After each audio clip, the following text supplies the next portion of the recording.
It's do or die for the Titans, who have one timeout in their pocket. Now they're going to bring the kicker, Gostkowski, out for a 45-yarder. And Gostkowski in this range this year as he kicks it on its way. The kick is wide right. It is no good. All right. Wow, I can't even hardly believe it.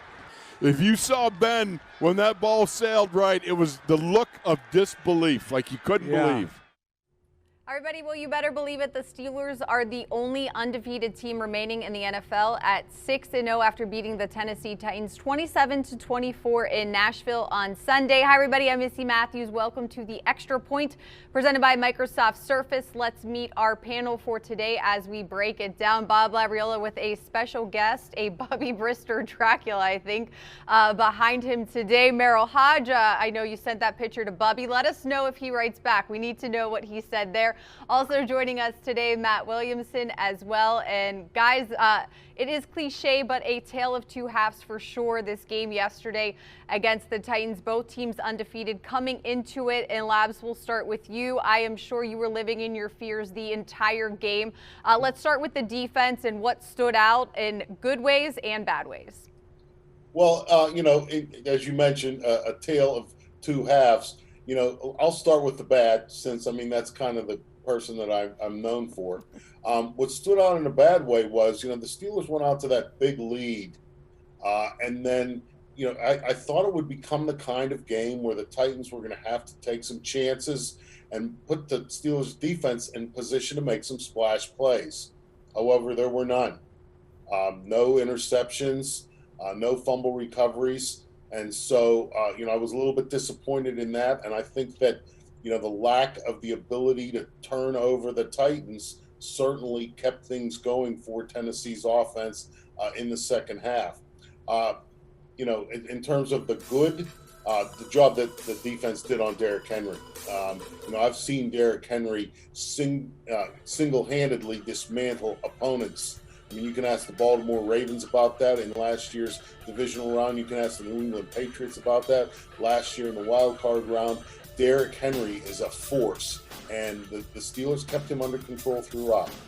Merril, what were your thoughts on the defensive performance yesterday? Labs was just talking about Derrick Henry in the first half, only 8 carries for 27 yards. Obviously, their offense got some momentum and got going there in the second half, though.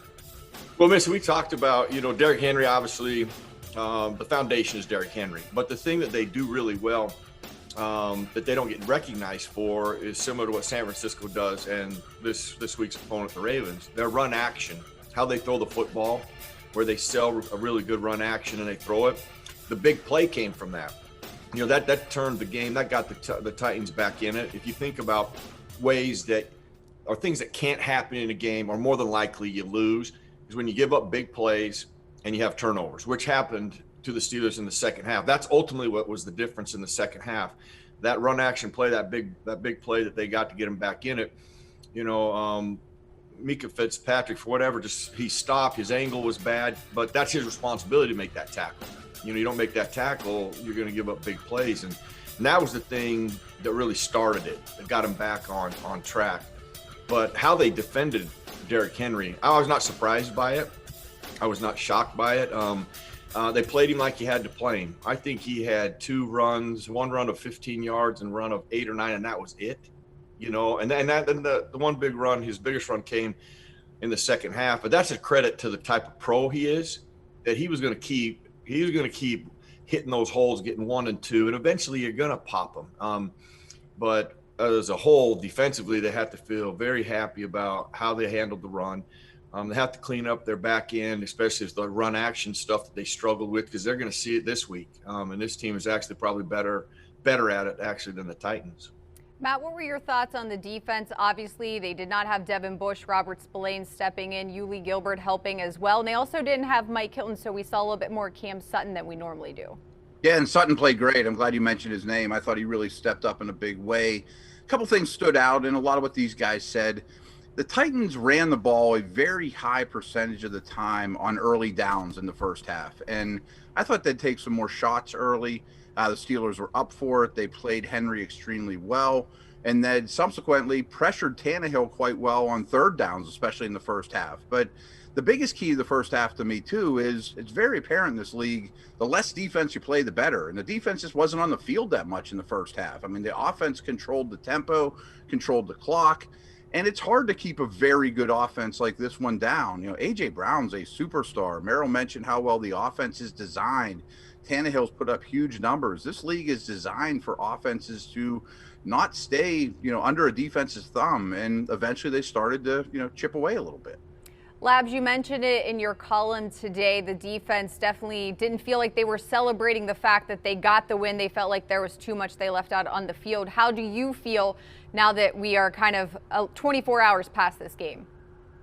Well, I mean, the Titans are a very good team. I mean, this isn't like depending on a missed field goal to beat the Giants, and Owens, whatever team that they are. I mean, the Tennessee Titans and the Steelers were the last two undefeated teams in the AFC going into this past weekend's games. And so that's a legitimate opponent. And as I mentioned earlier, the Titans took out two premier teams in the AFC playoffs last year, both on the road. And so you can't underestimate them or,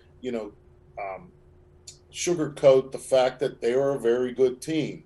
However, as I mentioned also, I just thought that the Steelers defense, especially with a big lead, would be able to have its way a little bit more with the Titans. And, Merril mentioned the big play.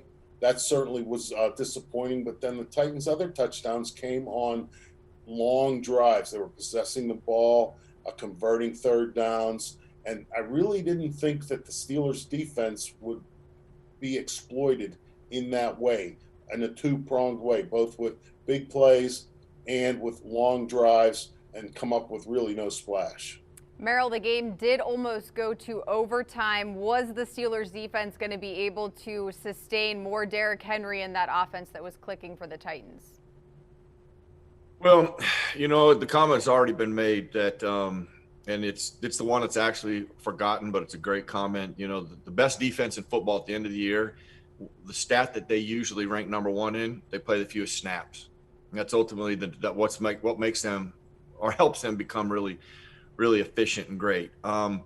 There's not even to come down to who got the coin toss. That's kind of how this game was playing out to be, because to fast forward, I know when there was some negative plays in this on both sides of the ball, but the thing that probably stood out to me the most, that was the greatest sign of a champion, was the Steelers' drive that ended up being an interception in the end zone. Now, the turnover was part of what helped them get back in the second half, but to take that ball with 10 minutes and march, and I think they had around the 10-yard line, and move it down like they did, is a sign of a championship team. Now, you got to finish that. You got to come away with 3 points. Ultimately, you want it to be 7 points, but that can't be lost in this thing.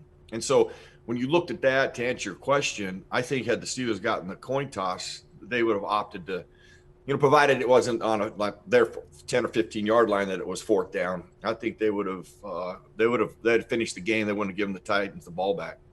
Matt, definitely up and down, as Merril was saying. What are your thoughts if this game did have to go to overtime? Yeah, a couple notes. Derrick Henry's career numbers are way better late in the game, and that's not an accident. It's a big sample size. That's where he does his best work. He's the hammer. He's not the nail. The Steelers activated Mondo in this game. I think they planned on being in a very physical trench fight for this. And even that long drive that Tennessee had, I'd have to go back and do the snap counts, but you saw the backup defensive line out there. I think fatigue was starting to get to the defense in the second half, as it often is the case against a Tennessee team that's hard to play against, and Henry as well. So, again, I'm not saying the Steelers lose this thing if it goes to overtime. I'm kind of with Merril. Whoever wins the coin flip probably, was in really good shape. But, yeah, it was concerning getting late, of course. All right, guys, we have to talk much more about the Steelers' offense, and we will do that right after this break. Don't go anywhere. The Extra Point will continue.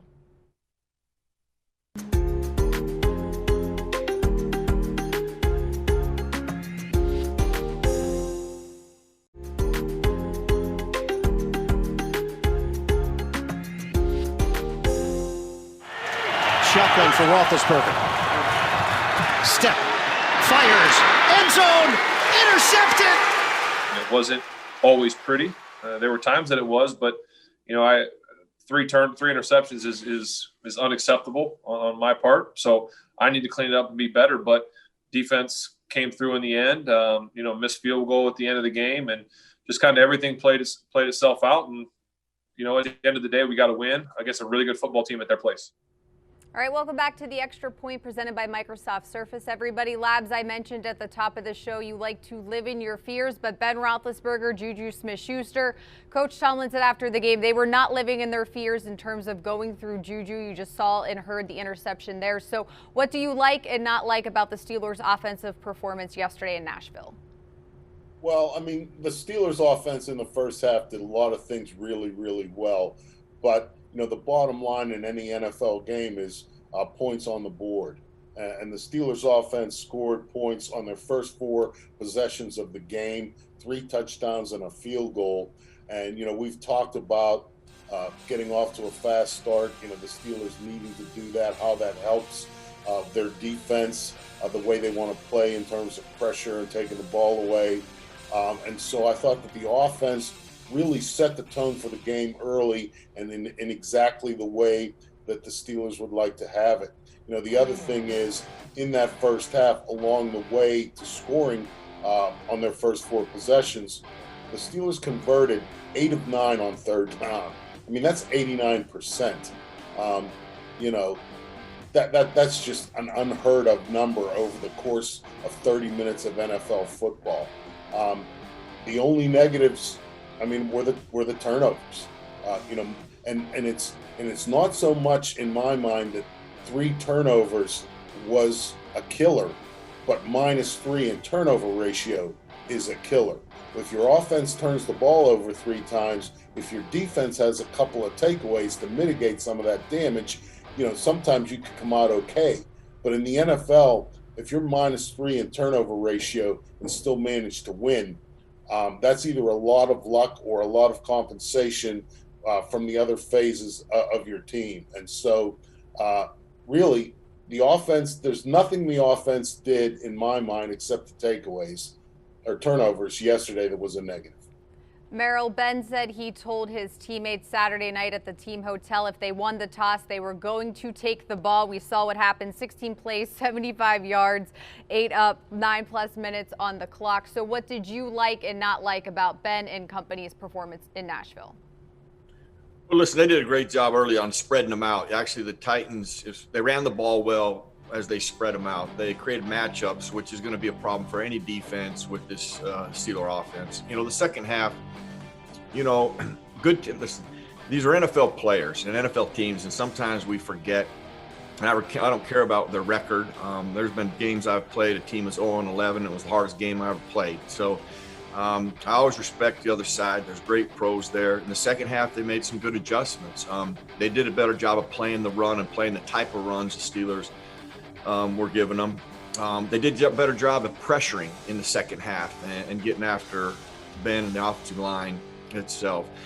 Turnovers, Lab was mentioning that. I'm going to tell you this, if there's only one stat I care about in football, and it's turnovers. I don't really care about any other stat. There's no other stat that really tells you what the outcome of the game will probably be like. And if you go into this game and say, well, the Steelers are going to turn it over 3 times, the Titans will turn it over 0, I was a 99.9% chance the Steelers are going to lose that. So when you when you look at those turnovers, you got to credit the defense. At one point, they forced it into 3 points. They didn't let them score a touchdown there. So that was an important move for the defense. But turnovers like that and where they happen do matter, and the significance of them. I mentioned the one championship drive, it ended up in an interception, but to move the ball like that and ultimately to finish is a real positive. But the turnover thing is always going to be a problem and a concern with coaches, and something that you have to eliminate. And they are a great measuring stick of the success of your season. If you can make sure that you're on the plus side of that versus the minus side. So to be on the plus side of the winning side of this, even though the minus side of the turnover is a real plus for the Steelers to win this one. Matt, and even coming into this game, Ben Roethlisberger was proud for the fact that he only had one interception. That being said, we also saw Deontay Johnson return to the lineup. So what did you like and not like about the offense yesterday? An awful lot, really. I mean, like these guys said, I mean, if you're -3 against as good a team as Tennessee and you still win the football game, you probably did an awful lot of good stuff on offense. And it started with that first drive. I thought that was a real statement. You know, Tannehill and Henry sitting on the sidelines watching as you're driving the ball down their throat. Really good balance. And I'm not even talking run-pass balance, but spreading the ball around. Something this team's done really well this year in the passing game is finding single matchups. You know, last week it was Washington with one-on-ones. Today it was Juju with one-on-ones. A lot of very quick throws. The ball comes out of Ben's hands remarkably quick, and that's playing to his strengths now as a distributor. And yeah, the turnovers happen, but you got to give the Titans some credit on that one too. I mean, he saw Juju on a linebacker, and that got crowded quick, but Smith made Jaylen Brown made a tremendous play on that football. I mean, and the other one was kind of a Hail Mary situation. So not all turnovers are created equal either. All right, guys, we need to talk about what it means that the Steelers are 6-0, and we will do that when we return here on the Extra Point.